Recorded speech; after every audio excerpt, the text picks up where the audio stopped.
प्यारे दोस्तों, एक हाफिज़े कुरान लड़की को कब्र में सांप के साथ क्यों दफन कर दिया गया?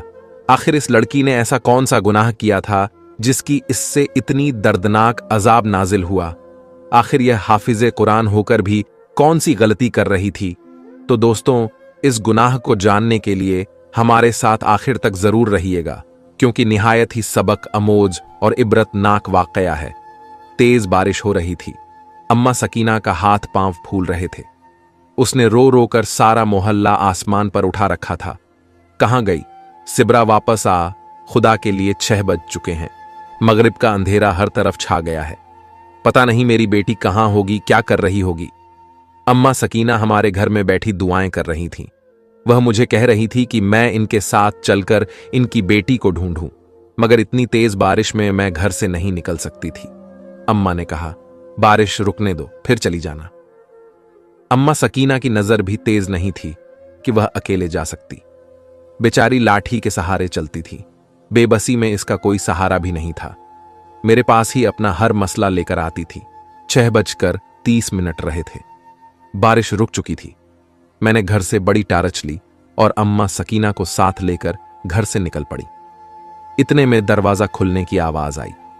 बड़ोस वाले रफीक चाचा मस्जिद जा रहे थे। हम दोनों को यूं अंधेरे में घर से निकलता देखकर परेशान हो गए और पूछने लगे, तुम लोग इस वक्त कहां जा रहे हो? अम्मा सकीना रोते हुए बोलली, बेटा क्या बताऊं, मेरी बेटी आज मदरसे से वापस नहीं आई। मैं इसके लिए सख्त परेशान हूं। मैं इसके मदरसे अकेली जा भी नहीं सकती। इस बेटी को लेकर मदरसे वालों के पास जा रही हूं। दुआ करो मेरी बेटी मिल जाए। अम्मा सकीना रो रही थीं। चाचा रफीक ने जब यह सब कुछ देखा तो वह भी हमारे साथ चलने को तैयार हो गए। मैंने खुदा का शुक्र अदा किया। अंधेरे में तो मुझे भी डर लग रहा था। चाचा रफीक भी हमारे साथ हो गए। थोड़ी ही देर के बाद हम मेन सड़क पर थे। सड़क के आसपास लंबी लंबी घास उगी हुई थी। मौसम बहुत सुहाना था, मगर हमारे सर पर इस खुशगवार मौसम का कोई असर नहीं था, क्योंकि हम दोनों को, बल्कि हम तीनों को सिबड़ा की फिक्र खाई जा रही थी कि तभी कानों में हल्की हल्की चीख की आवाज पड़ी। लग रहा था कि कोई धीरे धीरे रो रहा है। अम्मा सकीना की नजर तो बहुत कमजोर थी, मगर कान बहुत तेज थे। कहने लगी, मुझे अपनी बेटी के रोने की आवाज आ रही है। यहीं रुक जाओ और रोशनी इधर उधर डालो। देखो मेरी बेटी यहां पर बैठी रो रही है। अम्मा सकीना की बात सही थी। हम लोग रुक गए। मैंने टर्च की रोशनी जब घास पर डाली तो मेरे कदमों तले से जमीन ही खींच गई। क्या देखती हूं कि सामने सिब्रा जख्मी पड़ी है। इसके चेहरे से खून बह रहा था और हालत भी कुछ नामुनासिब सी थी। इसे देखकर मेरी भी चीखें निकल गईं। मैंने इसे जिस हालत में देखा था वह बहुत दर्दनाक और दिल दहला देने वाली हालत थी। वह जमीन पर यूं पड़ी थी जैसे कोई जानवर का बच्चा होता है। यह देखना था कि अम्मा सकीना ने चीखना चिल्लाना शुरू कर दिया। हाय किसने मेरी बच्ची की यह हालत कर दी? मैं कहां जाऊंगी? अपनी जवान बेटी को लेकर किससे हिसाब मांगूंगी? सच बता, मेरी बेटी किसने यह सब कुछ किया है? अम्मा सकीना अपनी बेटी को जो छोड़ते हुए बोली, अम्मा कुछ भी तो नहीं हुआ। तुम्हारी बेटी को हो सकता है कि किसी ने गाड़ी से टक्कर मार दी हो, तुम्हारी बेटी को नहीं। मैं यह नहीं मान सकती। अम्मा सकीना जोर जोर से चिल्लाने लगी थी। वह इतना रोई कि इसका गला बैठ गया था। मुझे तो समझ नहीं आ रहा था कि मैं क्या करूं। चाचा रफीक ने गांव से कुछ लोगों को बुला लिया जो चारपाई लेकर आए। यूं अम्मा सकीना की बेटी सिब्रा को चारपाई पर डालकर घर ले जाया गया। मैंने सोचा था कि शायद इसका इलाज किया जाएगा, मगर उसने तो रास्ते में ही दम तोड़ दिया। जब घर जाकर इसकी लाश को हाथ लगाया तो वह बिल्कुल ठंडी हो चुकी थी। अम्मा सकीना रोने लगी। कहने लगी कि मैं कितनी बदनसीब मां हूं जिसकी हाफिज़े कुरान बेटी के साथ इतना बड़ा जुल्म हो गया और वह कुछ भी ना कर सकी। मोहल्ले के सभी लोग इकट्ठे हो गए थे।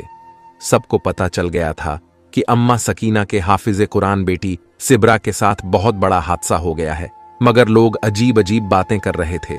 कोई कहता कि इसकी बेटी ने खुद ही कुछ किया होगा, तो कोई कहता हाफिज़े कुरान होकर अगर यह हादसा हुआ है तो इस लड़की ने जरूर कोई गुनाह किया होगा। गर्ज यह कि जितने मुंह उतनी बातें, मगर अभी असल मामला तो पीछे था। वह रास्ता जिस पर से पर्दा उठना अभी बाकी था। अम्मा सकीना को तो रो रो कर बुरा हाल हो गया था।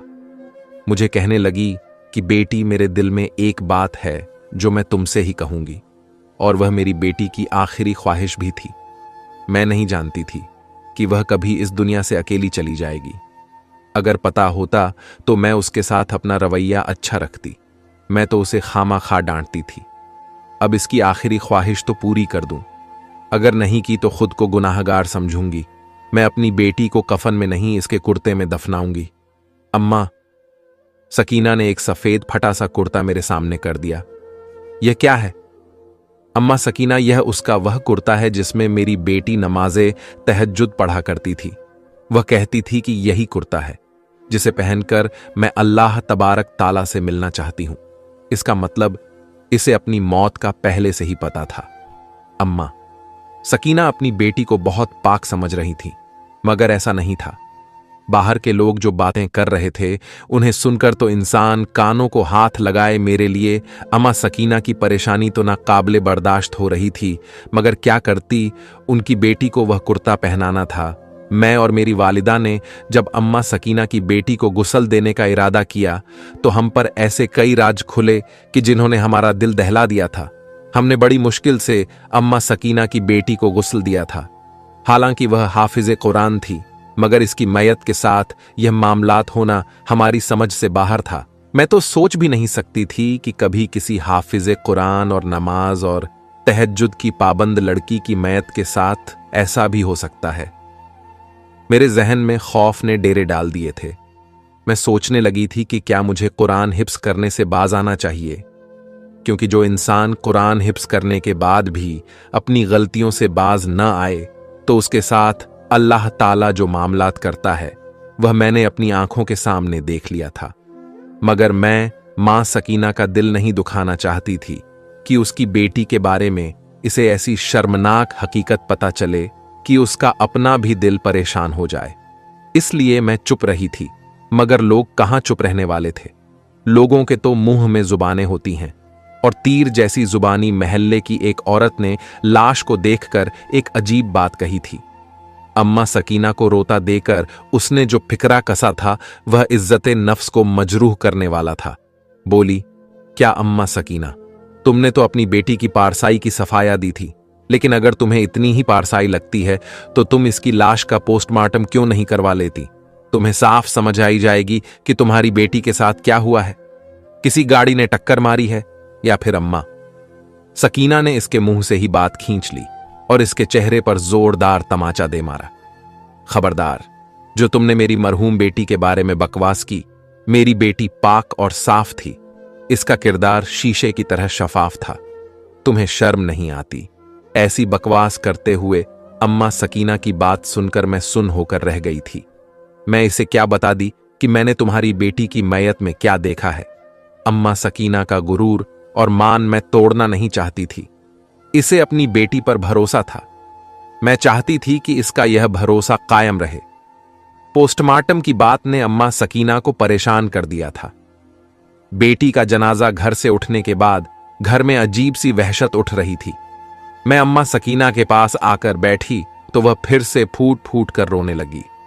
देखा था तुमने उस औरत ने क्या बात की कि मेरी बेटी का पोस्टमार्टम होना चाहिए। अरे ऐसा क्या कर दिया मेरी बेटी ने। लेकिन बेटा, आजकल जमाना भी तो खराब है। मेरा दिल बहुत बुरी तरह छलनी हो चुका था। क्या तुम्हें भी लगता है कि मेरी बेटी के साथ कोई ऐसा वैसा हादसा हुआ है? नहीं अम्मा, तुम खमाख्वा शक मत करो अपनी बेटी के बारे में। अच्छा सोचो, उसकी मगफिरत की दुआ करो। मैंने झूठे दिल से अम्मा सकीना को तसल्ली तो दे दी, मगर मैं ही जानती थी कि हकीकत क्या है। पर मुझे क्या पता था कि यह राज कभी भी छुप नहीं सकता, क्योंकि जब अम्मा सकीना की बेटी को कब्र के अंदर दफनाने लगे तो जो भी कब्र खोदते उसके अंदर सांप निकलता था। लोगों ने जैसे तैसे करके अम्मा सकीना की बेटी को उसी कब्र के अंदर ही दफना दिया जिसके अंदर सांप था, और उसको सांप के साथ ही दफन कर दिया। और मैं तो सोच भी नहीं सकती थी कि कब्र में दफनाने के बाद मां के साथ वह होगा जो आज तक किसी ने दुनिया में होते हुए नहीं देखा होगा। ना ही किसी की कब्र पर ऐसा कोई मंजर देखा गया जो कि सिबरा की कब्र पर देखा जाने वाला था। मैयत को दफनाने के बाद सकीना बीवी बुरी तरह से बेचैन थी। कहने लगी, मेरा शौहर तो इस दुनिया से पहले ही चला गया, अब मेरी बेटी भी नहीं रही, मैं किसके पास जाऊंगी। सकीना बीवी फिर से रोने लगी। फिर कहने लगी कि मेरे साथ मेरी बेटी की कब्र पर चलो, मैं वहां जाकर अपने आंसू बहाना चाहती हूं। अम्मा सकीना, ये तुम क्या कह रही हो? रात का वक्त हो गया है, ऐसे वक्त में कब्रिस्तान ही जाती। मैंने इसे समझाना चाहा, मगर वह थी कि समझने से बाज नहीं आ रही थी। नहीं नहीं, मुझे जाना है, मैं अपनी बेटी की कब्र पर जाना चाहती हूं, मैं उसे बातें करना चाहती हूं। अम्मा सकीना बदजिद हो गई। मैंने वालिदा से इजाजत तलब की और अम्मा सकीना के साथ हो ली। रात का अंधेरा हर तरफ फैल चुका था। अम्मा सकीना ने सफेद चादर अपने गिर्द लपेटी हुई थी। हम दोनों कब्रिस्तान की तरफ रवाना हो गए। हल्की हल्की ठंडी हवाएं थीं। अम्मा सकीना मुझसे बार बार अजीब अजीब सवाल करती। तुम्हें क्या लगता है बेटी, क्या मेरी बच्ची अल्लाह तबारक ताला के पास जाकर खुश होगी या फिर परेशान होगी? अम्मा सकीना के अजीबो गरीब सवाल सुनकर मुझे इस पर तरस आ रहा था, मगर मैं यह नहीं जानती थी कि अभी इस पर एक और कयामत टूटने वाली है। अभी तो उसे अपनी बेटी के बारे में एक जड़रा के बराबर भी कुछ नहीं मालूम था। 5 ही मिनट के बाद कब्रिस्तान आ गया। हम लोग जैसे ही कब्रिस्तान में दाखिल हुए तो हमें सामने ही सिब्रा की कब्र नजर आई, मगर कब्र कुछ काली काली सी मालूम हो रही थी। अम्मा सकीना की हालत देखने वाली थी। टर्च की हल्की सब्ज रोशनी में मुझे कुछ सही नजर नहीं आ रहा था। तभी मुझे अपने पांव पर किसी नरम सी चीज का एहसास हुआ। मैंने टर्च करीब करके देखा तो मेरे दिल को जोरदार झटका लगा था। मेरे तो कदमों तले जमीन निकल गई थी। आधे हाथ जितना काला सांप मेरे सीलीपर के नीचे था। मैं तो सर से पांव तक पसीने से तर हो गई। मेरी टांगें कांपने लगी थीं। तभी आंखें अंधेरे के साथ मानूस हुईं तो मैंने वह मंजर देखा। इसका खौफ आज भी मेरे दिल में बाकी है। सिब्रा की कब्र के इर्द गिर्द काले और लंबे सांपों ने हिसार बना रखा था। एक सांप मेरे कदमों के नीचे भी था। यह सांप सिब्रा की कब्र से काफी फासले पर था। शायद हमें इस बात से खबरदार कर रहा था कि आगे मत बढ़ना, वरना तुम्हारा नुकसान होगा। अम्मा सकीना की तो नजर कमजोर थी। वह इससे पहले कि जाकर कब्र पर ढह जाती, मैंने इसे रोक लिया। अम्मा सकीना, तुम पागल तो नहीं हो गई हो? मैंने इसे असल बात से बेखबर रखते हुए कहा। तुम कहां जा रही हो? तुम्हारी बेटी मर गई है, उसकी कब? पर तुम लेटोगी तो उसकी रूह को तकलीफ होगी। चलो घर चलो। नहीं नहीं, ये जुल्म मत करो, मेरे कलेजे को ठंड पड़ने दो। अम्मा सकीना कब्र के करीब ही बैठ गई और जोर जोर से बयान करने लगी। मैं नहीं चाहती थी कि इसे इन सांपों के बारे में पता चले। इसे रात को ठीक से नजर नहीं आ रहा था और मैं चाहती थी कि इसकी ये खुशफेमी कायम ही रहे, मगर मेरा अपना दिल बुरी तरह से धड़क रहा था और मैं अम्मा के दिल को ठेस नहीं पहुंचाना चाहती थी। इसीलिए मैं बड़ी मुश्किलों से अम्मा सकीना को वहां से वापस ले आई, मगर कौन किसी को रोक सकता है। अगले ही दिन असर के वक्त अम्मा सकीना रोते हुए अपनी बेटी की कब्र पर पहुंच गई थी। इस बार मैं भी इसके पीछे गई, क्योंकि अब मेरे जहन में और मेरे दिल में अम्मा सकीना की हमदर्दी के अलावा उस कब्र का तजस्सुस भी था। मैं जानना चाहती थी कि रात को जो कुछ मैंने देखा, कहीं वह ख्वाब या कोई गुमान तो नहीं था, क्योंकि बाज औकात कब्र के खौफ को लेकर इंसान का वाहम इस कदर बढ़ जाता है कि इसे एक आम कब्र भी खौफनाक नजर आने लग जाती है। असर का वक्त था। धूप खुली खुली सी थी, रोशनी तेज थी। इतनी वाज और साफ रोशनी थी कि अम्मा सकीना भी सब कुछ साफ साफ देख सकती थी। कब्रिस्तान में दाखिल होते ही मेरी नजर सिब्रा की कब्र पर पड़ी और अम्मा सकीना ने भी उसी वक्त कब्र का नजारा कर लिया और फिर ढाले मार मार कर रोने लगी और कहने लगी कि कब्र के बाहर यह हाल है तो अंदर क्या होगा। मैंने भी देखा तो कब्र में और ज्यादा काले सांप थे। कब्र के ऊपर इतने ज्यादा सांप थे कि कब्र काली हो गई थी और अंदर की मट्टी नजर नहीं आ रही थी। मैंने यह नहीं सोचा था कि अभी इसके आगे जो होने जा रहा है वह मुझे फिर से अल्लाह ताला के करीब कर देगा। मगर सवाल तो यह था कि एक हाफिज कुरान लड़की से ऐसा क्या गुनाह सरजद हुआ कि वो इस दुनिया में इस तरह जलील और रुसवा होकर अल्लाह तबारक ताला के पास गई और फिर इसकी कब्र का भी पर्दा ना रहा। इसके ऊपर भी सांप आकर इस कदर जमा हो गए कि किसी में हिम्मत नहीं हो रही थी कि इसकी कब्र के करीब भी जाए। मेरे लिए सब कुछ देखना मुश्किल था, मगर मां सकीना तो मां थी। लोगों की तरह बातें करने की बजाय वह अपनी बेटी के बारे में परेशान हो गई। कहने लगी, मैं आलिम साहब के पास जाऊंगी, उनसे पूछूंगी कि मैं अपनी बेटी के लिए ऐसा क्या करूं कि उस पर से अजाब कम हो जाए। काश मुझे कोई बता दे कि मेरी बेटी ने ऐसा क्या गुनाह किया था। अम्मा सकीना रोते पीटते मस्जिद में गई। उसने अपने घर से जितना राशन था निकाल दिया, इससे खाना पकाया और गरीबों को खिलाया। अल्लाह ताला से दुआ की कि मेरी बेटी पर से अजाब खत्म हो जाए, लेकिन ऐसा नहीं हुआ था। सिब्रा की कब्र पर मुसलसल काले सांप डेरा जमाए हुए थे और वह इतने ज्यादा थे कि कोई इन्हें हटाने के बारे में सोच भी नहीं सकता था। फिर कुदरत के अजाब में कौन दखल अंदाजी कर सकता है? यह तो कुदरत का निजाम है। अगले ही दिन सब लोग हैरान हो गए थे, क्योंकि अम्मा सकीना के घर के बाहर एक ऐसा मंजर देखने को मिला था कि लोग अम्मा सकीना पर तरस खाने लगे। उसने अपने घर का सारा सामान निकालकर बाहर रख दिया।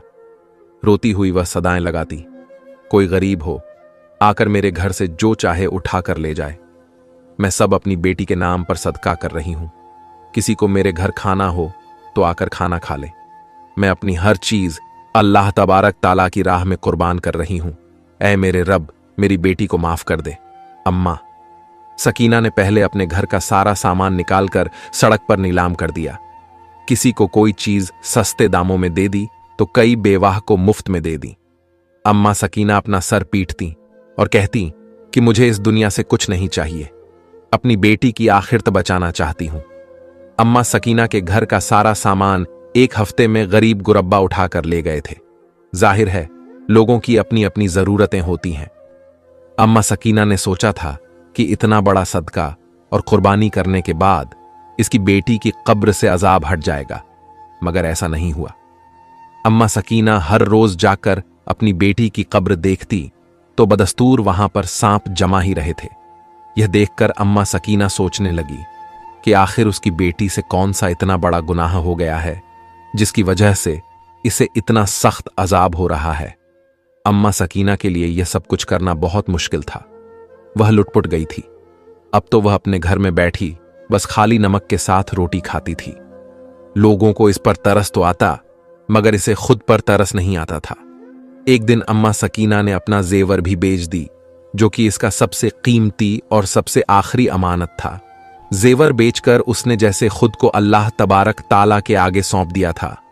अब तो उसके पास कुछ भी नहीं बचा था जो वह बेच पाती। सड़क पर आ गई थी बिल्कुल, मगर इसके बावजूद भी आपको यह जानकर हैरान होगी कि सिब्रा की कब्र से ना ही सांप हटे और ना ही अम्मा सकीना को सुकून आया। तंग आकर अम्मा सकीना नमाज के लिए बैठ गई। मुसल्ले पर बैठी ना खाती ना पीती, बस अल्लाह तबारक ताला के सामने रोती रहती और सुबह शाम जो भी गुजरता उसे आवाज देकर कहती, मेरी बेटी के लिए दुआ करो, इसका अजाब कम हो जाए। अम्मा सकीना तो सुख कर कांटा हो गई थी, मगर उसे अपनी बेटी का गुनाह समझ नहीं आ रहा कि तभी एक दिन एक लड़की मेरे पास आई। उसने मुझसे कहा कि सिब्रा नामी लड़की से मिलना चाहती हूं। मैंने उसे सारी बात बता दी तो उसके चेहरे का रंग उठ गया। कहने लगी, मुझे फौरन सिब्रा की मां के पास ले चलो। मैं उसे लेकर फौरन अम्मा सकीना के पास आई तो उसने अम्मा सकीना से कहा कि मैं तुम्हें तुम्हारी बेटी की सारी हकीकत भी बताऊंगी, लेकिन सबसे पहले तुम मुझे इसके कमरे में ले चले। अम्मा सकीना यह सुनना था कि वह उसे फौरन अपनी बेटी के कमरे में ले गई। सिब्रा के कमरे में जाते ही उस लड़की ने उसका कमरा उल्ट पलट कर दिया। कुछ ना मिला तो उसका बिस्तर उल्ट दिया। नीचे रखे मोबाइल फोन ने अम्मा सकीना को भी हैरान कर दिया था। यह तो एक स्मार्टफोन था। लड़की ने स्मार्टफोन लेकर खोला तो इसका मवाद देकर हम लोग भी हैरान रह गए थे। कोई सोच भी नहीं सकता था कि अम्मा सकीना की बेटी ऐसी निकलेगी। चंद पैसे कमाने की खातिर अपने लिए जहन्नम खरीदने चल पड़ेगी। मगर अल्लाह तबारक ताला तो 70 माओं से ज्यादा मोहब्बत करने वाला है। उस लड़की ने बता दिया कि सिब्रा सिर्फ खुद ही नहीं बुरी चीजें देखती थी, बल्कि वह लोगों में भी बुराई फैलाती थी। उसने अगरचे